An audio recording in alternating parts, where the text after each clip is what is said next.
Hey everybody, I'm Scott Wikle. You're listening to My Kind of Country. Thanks for joining me on a Monday night. So great to have this return guest of the show tonight. He's one of my favorites, and he's got a brand new album called Luckenbach, and we are going to talk about that project and play some of the great songs for you tonight. It's a pleasure to welcome Randy C. Moore to My Kind of Country. Randy, how are you tonight? I'm doing great. How are you, my friend? Oh, doing fantastic. So nice to talk to you again. Thank you for taking the time. Well, it's always a good time to take when I'm taking it here on My Kind of Country, so I'm glad to be here, my friend. Thank you. Randy, I've noticed a theme in your album titles, these last couple albums. The previous album was called Lufkin, and your new album is called Luckenbach, and you've got the L in there, and it's a reference to Texas, obviously. Was that something intentional, or were you just trying to kind of get the message out about the content of the music? Well, the theme of the record is let's play some music and have some fun and get away from it all with all these little songs that are on this album, and the title cut being basically the way to get started out to go out on an adventure. Find some destinations and some parts of yourself that you didn't know was there, and it's a lot of fun. Luckenbach, the song itself is basically just telling people, hey, me and my sweeties, we like these out of the way places. We don't really care for anything where there's a bunch of people. We want to go somewhere where it's just kind of just us and the sky and what's all around us, and we like to get it. We truly like to get away from it all, and going nowhere is one of the best places for us to be. Here you go. I love the feel in that song. You've got, of course, the slide guitar in there. It's kind of got a Caribbean feel to it, with a little nod to Waylon and Willie in there. Well, I recorded that and co-produced that with a guy named Norbert Putnam. Norbert did all of Jimmy Buffett's hits back in the day, and when we were recording it, which was in February of a few years ago, I said, I want this to feel like summertime. He says, that's not a problem, Randy. So we kind of intentionally went in that direction, and I you know what, I second that motion. I like the way that song feels too. It makes you feel good, and has that sort of south of the border, south of South Padre Island kind of a thing going on. So, but it still holds its little presence in Texas quite well.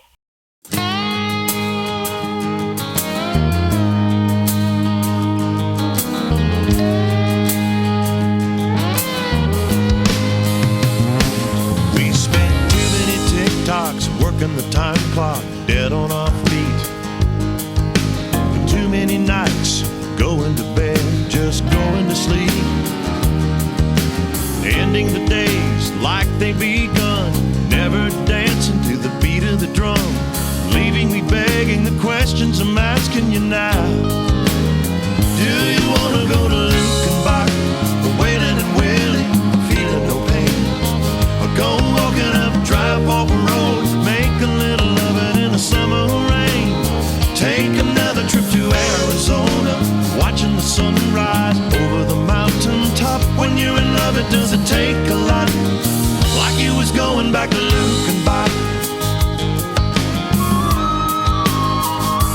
We've seen tropical beaches full of beautiful people working on tents, but people on top of other people are a traffic jam. Taking those selfies, waiting in line, telling their friends this is the life. I hope they never discover where we're going now. Do you want to go to Luckenbach, Waylon and Willie, feeling no pain?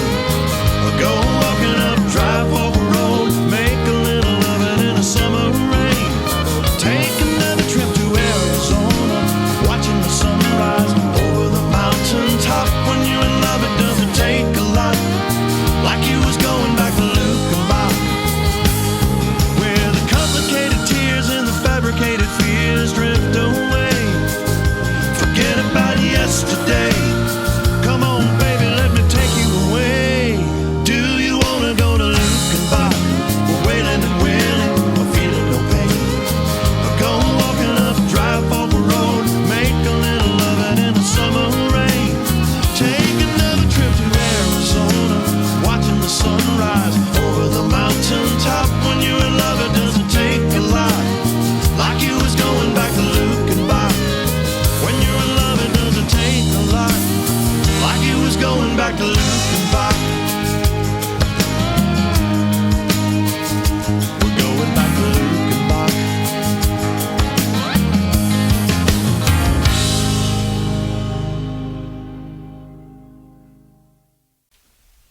RandyCMoore.com is Randy's website, and we're so happy to have Randy on the show tonight.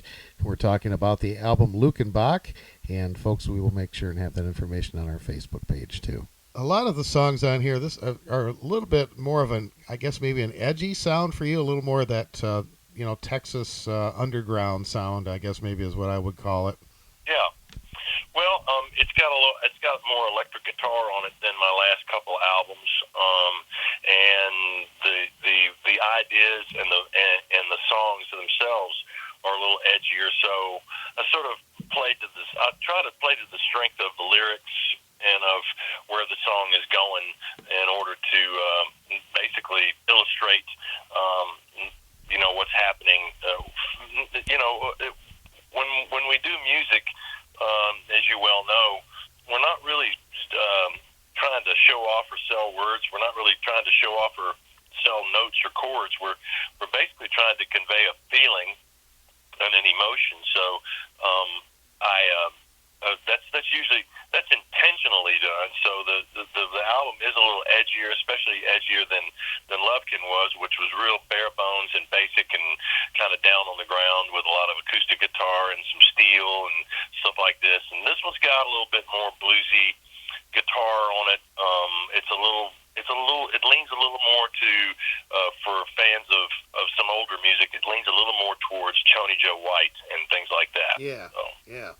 Well, and I noticed you included the what I would call the songwriter's cut of the song Big Bertha, which you co-wrote with Carl Perkins, and Ronnie Millsap recorded that on his most recent album too.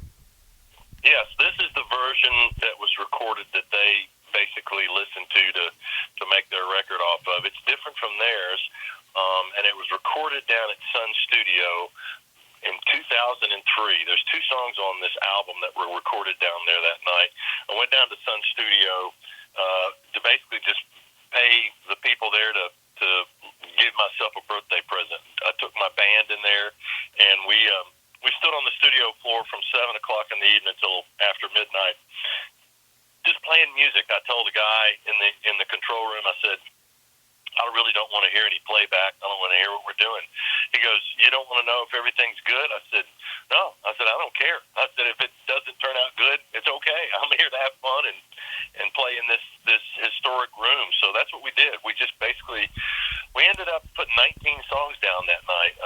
So it was almost like a marathon, but it was a lot of fun. And those two songs sort of stood out. Big Bertha, obviously, and then the other song that we cut down there was a song called I'll Save a Place for You, which is also a co-write with Carl Perkins and his daughter. So I wanted to get those songs somewhere, and they seem to fit on this collection real well. So I'm real happy with the way they turned out. I love I'll Save a Place. It's, anyone that has a brother, unless you're an only child, you're going to relate to this song, whether it's your sister, your brother, whatever. But what a great story, kind of a full circle thing. I really like that song. Thank you. Appreciate it. It's just one of those that tells a story and conveys an emotion and Carl actually could never record it. He tried to record it several times, but he would always end up crying before he could finish it because his brother he lost his brother when they were in their early 20s after Carl had a huge car wreck. They were headed to New York to do a national television show, and they were all laid up in the hospital for about 6 months, and out of it, his brother ended up getting brain cancer because he had so much damage done to his head injuries, and so Carl lost his brother, like I said, when he was about 21 or 22. So he never really got over that. So this song kind of reached so deep into him that it was hard for him to even finish it. So I sort of obliged and sort of helped him finish it, so to speak.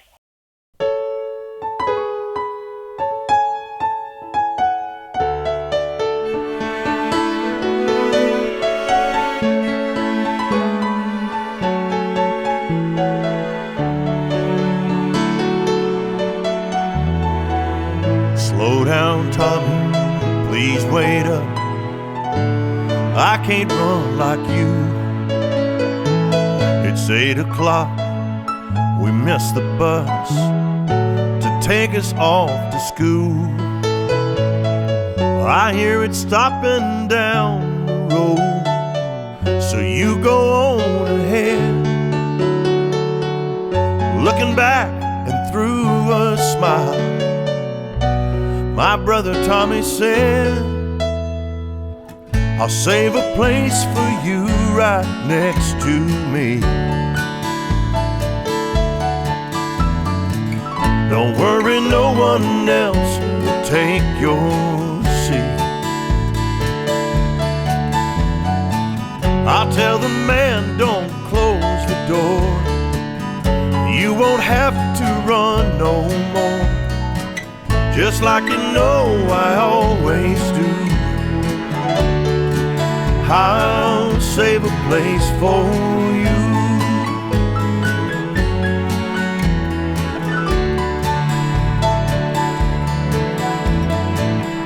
Tommy ran the hardware store after Daddy passed away.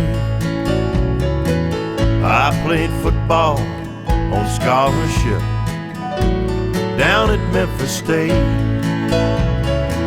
One Saturday in late October, I ran the winning score. After the game, coach said, son, you better hurry home. The room was dark when I came in. Tommy lay there all alone. The brother I had looked up to was barely hanging on. He squeezed my hand and whispered, I'm going on ahead. And looking up through heaven's door, my brother Tommy said, I'll save a place for you right next to me. Don't worry, no one else will take your seat. Well, I'll tell the man, don't close the door, and you won't have to run no more, just like you know I always do. I'll save a place for you.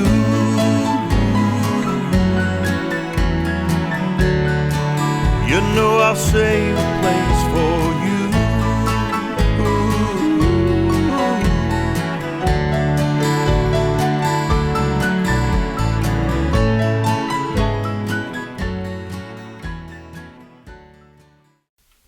It's a pleasure to have Randy C. Moore on the show tonight. We are talking about his brand new album called Luckenbach, which is available at randycmoore.com.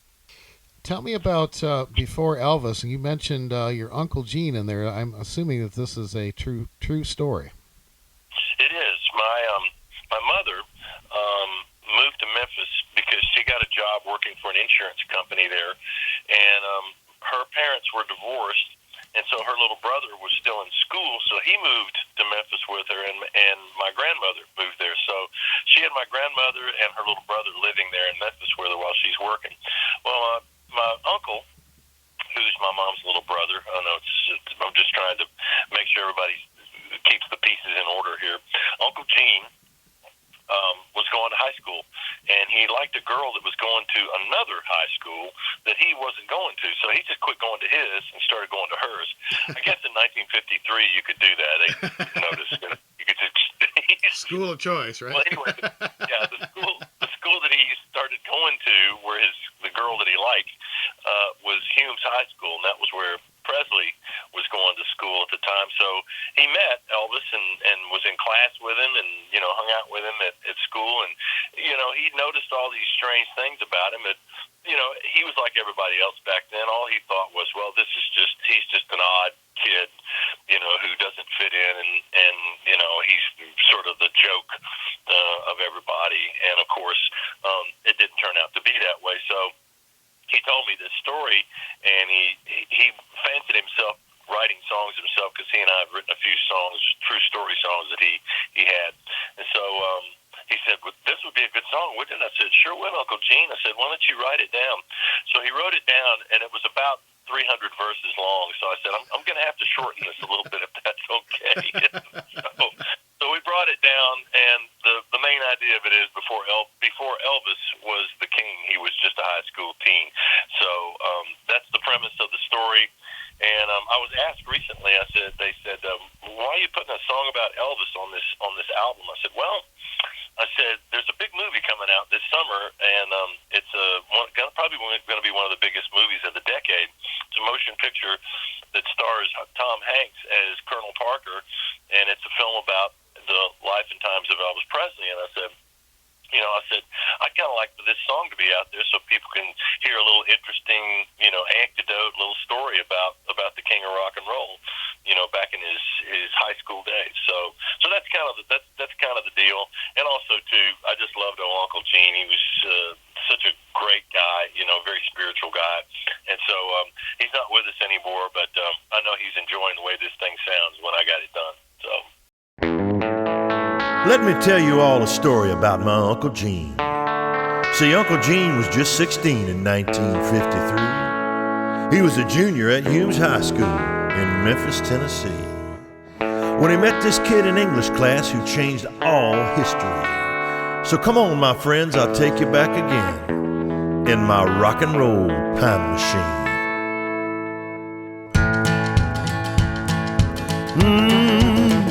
It was Friday night in Memphis, 1953. I was bumming smokes and spiking cokes, bopping at the teen canteen. He came strolling in the front door, wearing pink on black, with hair shined up and slickered out like a brand new Cadillac. His mama named him Elvis, and he was a shy and skinny cat. He was gonna be the king someday, but he hadn't done it yet. Before Elvis was the king, he was just a high school teen. Before that's alright and go, cat, go. He was just a kid in funny looking clothes.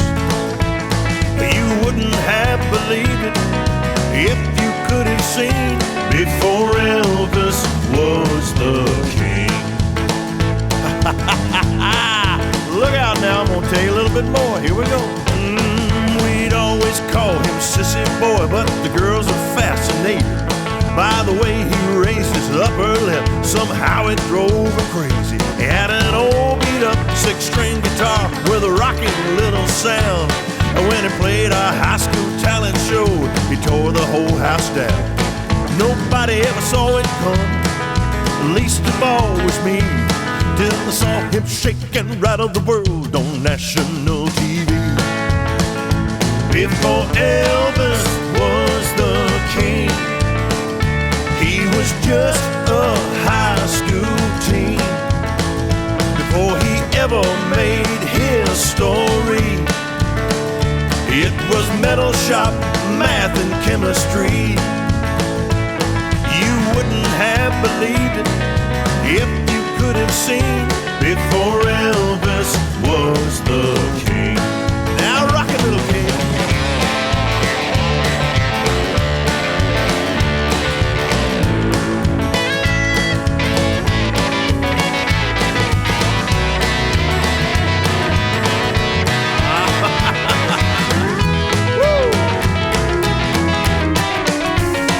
Before Elvis was the king, he was just a high school teen.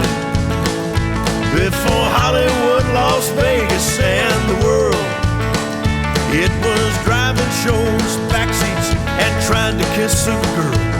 Now you wouldn't have believed it if you could have seen before Elvis was the king.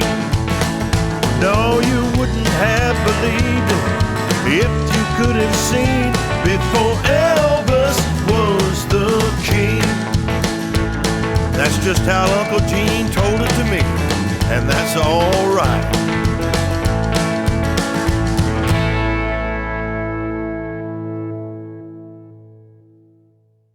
Well, another one of those type of songs that I really was touched when I first heard it is called A Mother's Prayer. Tell me the story behind that one. came out of my years in Nashville. I had a in Nashville, when you write songs, you book appointments to write songs. I know it's very odd, and it still seems odd to me. I had a friend who said, "Yeah, it's called forced creativity." So so anyway, and he would also call a birthday forced merriment. So he's anyway, he was a wacky guy, but he was a great guy. But anyway, I booked a songwriting appointment with a guy who was the lead singer for this Nashville vocal group called Ricochet. His name's Heath Wright, sweetheart of a guy. And I showed up, and I had this idea that my mom had sort of conveyed to me years ago. My mom was a seeker and very spiritual person, and she was always reading spiritual books and things, that had to do with spirituality. And one of the books she was reading had something to do with angels. And she said, I really don't, Scott, I don't remember what day it was or what year it was, but she and I were having a conversation, and she said, I was reading this book about angels, and she said, did you know that the prayers of a mother for her child are the ones that the angels consider the highest priority for God to take care of in heaven? And I said, well, no, but I said, that's very interesting, kind of makes sense. She goes, well, they are. Mom was proud of being a mom, and she thought that was great. So I think I just kind of tucked that away, and it sort of coalesced for a while. And I sat down with Heath, and I told him about it, and he said, oh, this is great. So we wrote the song, and as we're writing the song, he says, I want to write this song about a woman who's given up her child for adoption, and she's given the song, she's given a prayer for her child. That's all that she's got. And I said, well, that's just brilliant. Yeah, so I love that. So we intentionally pointed the song in that direction. It turned out beautifully. And then when we got done, I said, Heath, what made you come up with that? I said, that is really, really, I said, I love that because it's not normal. It's different. He said, well, I'm an adopted child. And he said, I found my birth mother a couple of years ago. And he said, she and I have hit it off so well. He said, I wanted to give her a gift for Mother's Day, so I'm going to sing this for her on Mother's Day. So I thought, that's great. I love it when somebody does music for a reason like that. It had nothing to do with income, fame, or notoriety. It had to do with something that he wanted to do, give his mother a gift, and I thought, wow, that's really great. I told him, I said, I'm glad you told me that when we got done, because I said, I'd have been scared we'd have screwed it up if you'd have told me in the middle. But a mother's prayer it's one of those that whenever I play it, I'll always have somebody come up and say, who did that song? And I'll say, well, that's one of mine. So I'm always proud to play it out somewhere. Well, it's a beauty, and we're going to play that for our listeners tonight. It's a beautiful song. And RandyCMoore.com is the website. The album is called Luckenbach. And, of course, you can get Randy's other fantastic music. Lufkin, what we mentioned earlier, is available there, and all of his other great music. Randy, what's coming up for you this summer as far as appearances and things of that nature? Well, you and I are basically doing a dry run-through of what's going to be happening every week, about 3 or 4 times a week. I'm going to be visiting radio stations here in Texas, small towns, places like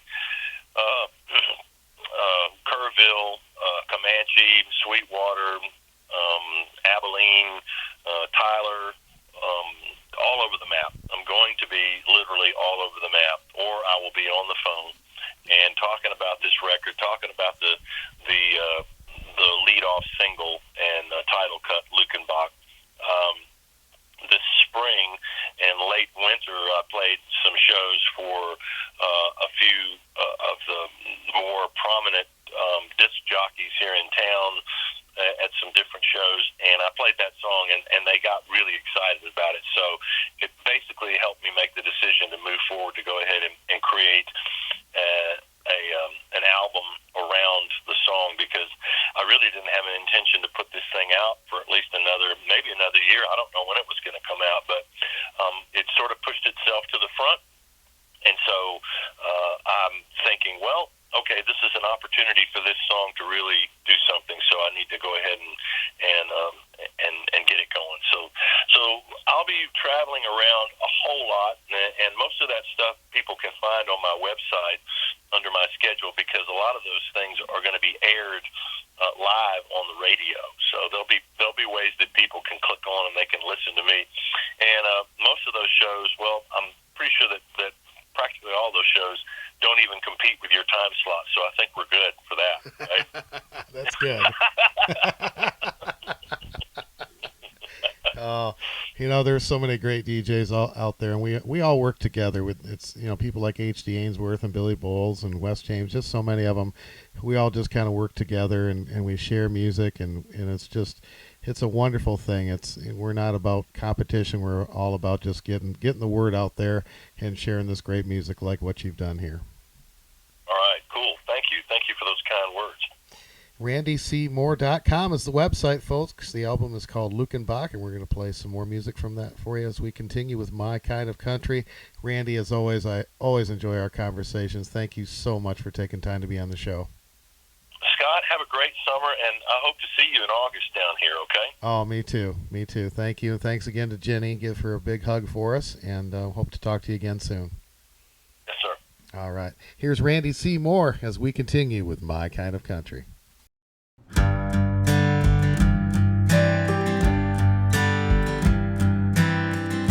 They laid the baby in her arms. She watched her newborn son sleeping. She closed her eyes to say a prayer, asking the Lord for his safekeeping. You know his life has just begun, and sometimes it won't treat him fair. So be with him when I can't. All I can give my little man, here's a mother's prayer. A mother's prayer can move a mountain.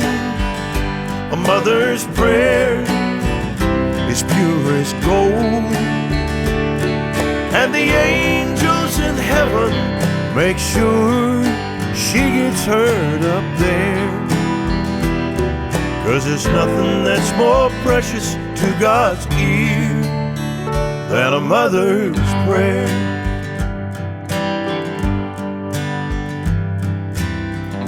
She tries her best to explain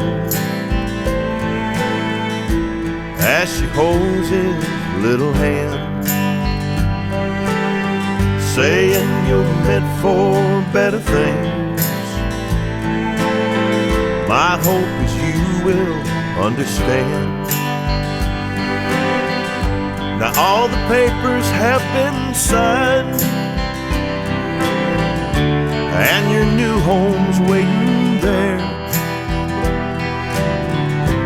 And one day they'll tell you soon how you were the answer to another mother's prayer. A mother's prayer can move a mountain. A mother's prayer is pure as gold, and the angels in heaven make sure she gets heard up there. 'Cause there's nothing that's more precious to God's ear than a mother's prayer. It moves the mountains. A mother's prayer, it's pure as gold, and the angels in heaven make sure she gets heard up there. 'Cause there's nothing that's more precious to God's ear than a mother's prayer. Nothing that's more precious to God's